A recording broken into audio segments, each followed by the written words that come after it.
বাইদেউ গৈ আছে গৈ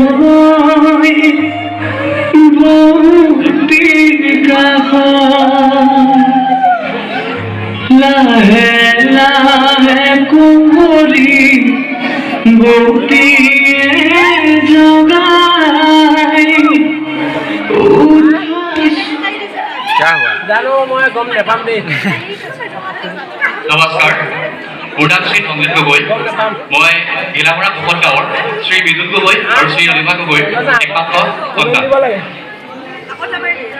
নমস্কাৰ মোৰ নাম শ্ৰীমতী লিপিকা দেৱী মই শ্ৰীযুত প্ৰফুল্ল শৰ্মা আৰু শ্ৰীমতী মিনতী দেৱী একমাত্ৰ কন্যা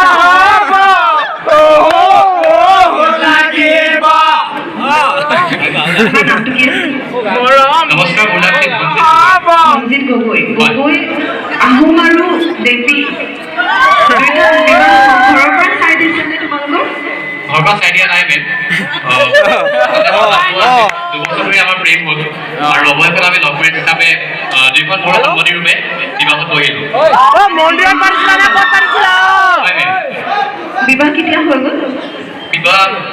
পৰহি দিনা পৰহি হৈ গ'ল হয় মেম বিবাহত এতিয়া ঘৰৰ মানুহ উপস্থিত আছিল নে নাই আছিল মেম আছিল হয় তেতিয়াহ'লে বিবাহখন মানে সুন্দৰভাৱে হৈ গৈছে হয় আমাক নেমাতিলা যে হৈ গৈছে মেম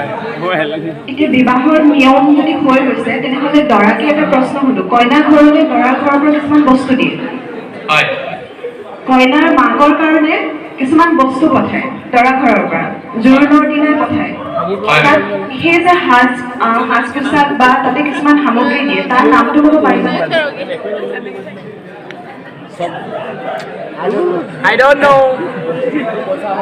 দৰা ঘৰৰ পৰা কইনা কাপোৰ ঘৰলৈ এযোৰ বগা পাটৰ কাপোৰ দিয়ে সেই সাজযোৰৰ নাম এটা থাকে নামটো কি বাৰু কইনা ঘৰ পৰা দিয়া যৌতুক সম্পত্তি নামটো নকলে নেকি কি পালা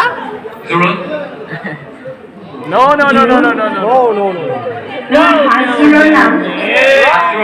সাজযোৰৰ নামটো সুধিছিলোঁ এইটো যিহেতু এটা প্ৰতিযোগিতাতো আমি হ'লে অকণমান বস্তুবিলাক জানিব লাগিব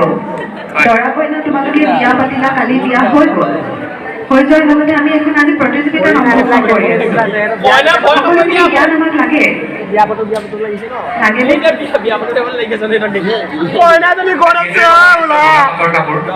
সেই সাজযোৰৰ নাম সাৰ সাজ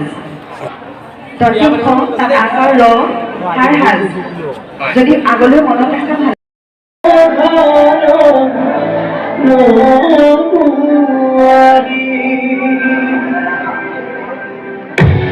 Jatra